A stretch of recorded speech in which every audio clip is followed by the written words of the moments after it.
They called him a monster. The awful truth about Pennhurst's Ghoul.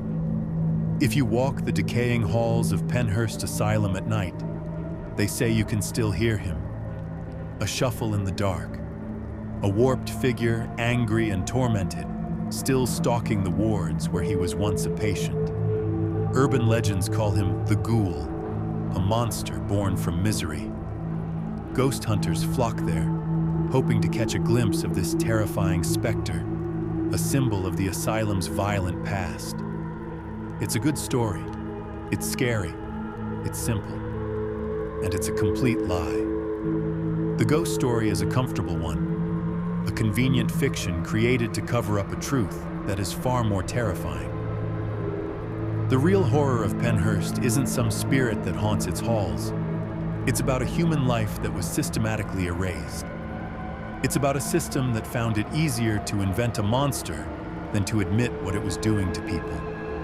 The story of the Ghoul isn't a ghost story. It's the final insult in a decades-long crime. The place of nightmares. Before it became a backdrop for haunted attractions and paranormal TV shows, it was called the Pennhurst State School and Hospital. It opened in 1908 in rural Pennsylvania, supposedly built on a foundation of progressive ideals. On paper, the plan was to create a self-sufficient campus where people with intellectual and developmental disabilities could be cared for, educated, and protected from a society that didn't understand them. It was presented as a picture of compassion. But that was just a fantasy.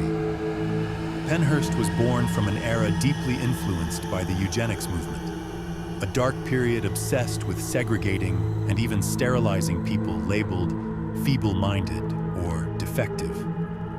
While the official mission spoke of care, an underlying goal was to remove certain people from the gene pool. Pennhurst wasn't just a school, it was a place of quarantine. What started as a so-called model facility quickly became a living nightmare. It was overcrowded almost from the day it opened. By the 1960s, a campus built for far fewer residents saw its population swell to over 3,500 people. Catastrophically overcrowded and severely underfunded, the grand brick buildings began to rot from the inside out, a perfect mirror for the decay of its original mission. The state's solution for its most vulnerable had become a warehouse for human beings, and inside, a real-life horror was unfolding that had nothing to do with ghosts. The unraveling of a ghost story. So where does a story like the Ghoul even come from? In places of great suffering, folklore sinks its roots deep. The abandoned asylum is a horror staple, a stage for our deepest fears. We tell stories of vengeful spirits because, in a way, it's easier than confronting the real, documented pain that's soaked into the walls. A jump scare is temporary. The truth lasts forever. Today, the paranormal industry has turned Pennhurst into a commodity. It's now a commercial haunted house, where people pay to be scared by twisted caricatures of the patients who lived and died there. Performers dress as monstrous patients, and attractions are built around themes of abuse. This isn't just disrespectful, it's an act of erasure. It turns real people, people with names and families, into props for cheap thrills. The legend of a ghoul is the final step in that dehumanization. It takes a person, strips away their identity, and leaves a monster in their place. But was there a real person behind the legend? An actual resident nicknamed Howie? The records are murky, and that's exactly the point. The system at Pennhurst was designed to erase identities. Residents lost their names, their belongings, and their connections to the outside world. Whether the Ghoul was one specific person or a composite of many, the real question isn't if he existed. It's how we as a society can allow a person to be so completely broken down that the only thing left of them is a scary story. The system of abuse. The answer to that question started to emerge in the summer of 1968. A young investigative reporter from Philadelphia, Bill Baldini, got unprecedented access to film inside Pennhurst. The 5-part expose he produced was called "Suffer the Little Children." What Baldini's camera captured shocked the nation. He didn't find ghosts. He found something much worse. He filmed children and adults left alone in barren, filthy day rooms, some naked or in rags. He showed residents rocking endlessly, without stimulation, education, or hope. He documented people confined to metal cribs, not for medical reasons, but because there wasn't enough staff to watch them. In one of the most haunting moments, a resident is asked what he would want more than anything. His answer was simple: to get out of Pennhurst. Baldini's report revealed a world of profound neglect, but the problems ran even deeper.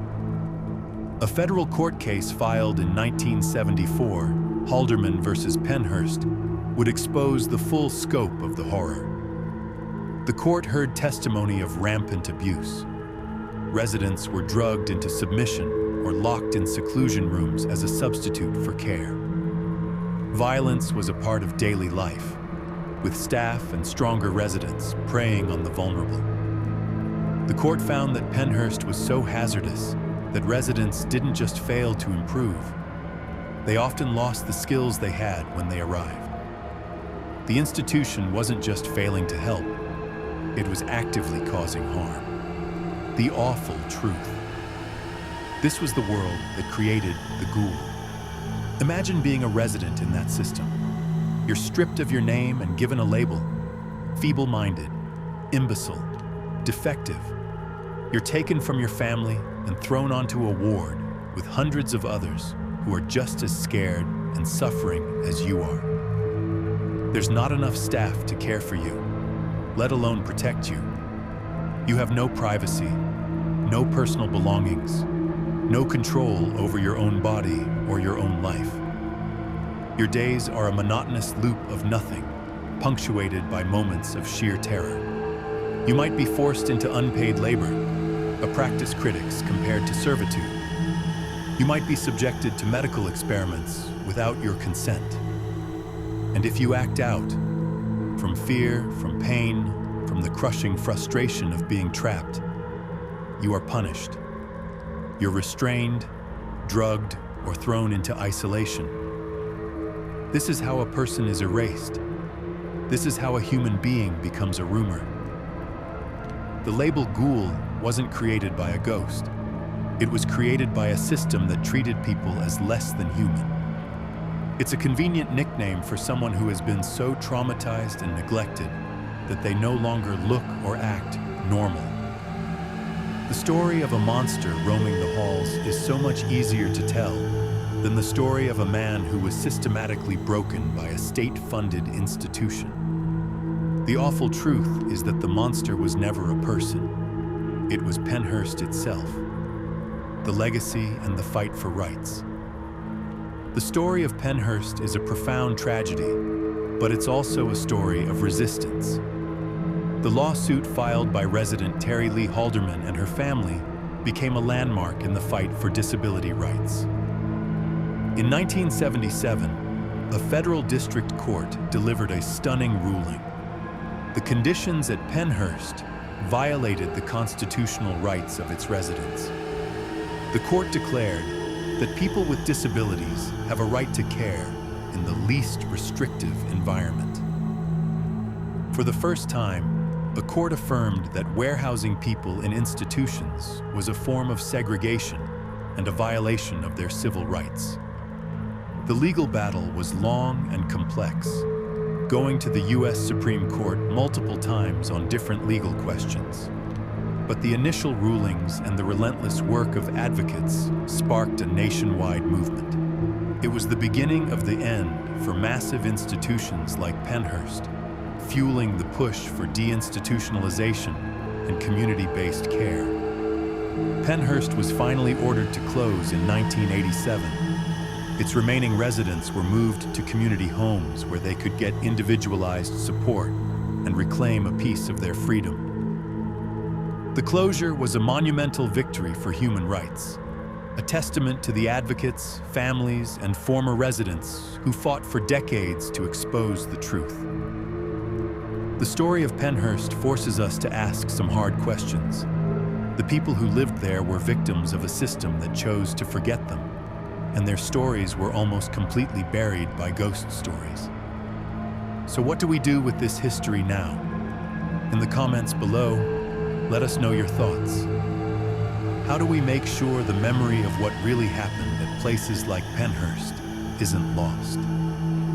Today, the Pennhurst campus stands in partial ruin, its empty buildings a stark monument to a failed and cruel ideology. For some, it's a place for manufactured scares, a playground for ghost hunters. But for those who know the truth, it's a site of conscience. It's a graveyard of human rights where, over 8 decades, around 10,600 people were warehoused and forgotten. The real haunting of Pennhurst isn't the echo of a phantom in a dark hallway. It's the deafening silence where thousands of life stories should be. The real monster wasn't some supernatural creature born from tragedy. It was the cold, bureaucratic system that created the tragedy in the first place. It was a society that found it easier to believe in monsters than to look at the faces of the people it had thrown away. And that is a truth more chilling than any ghost story you will ever hear.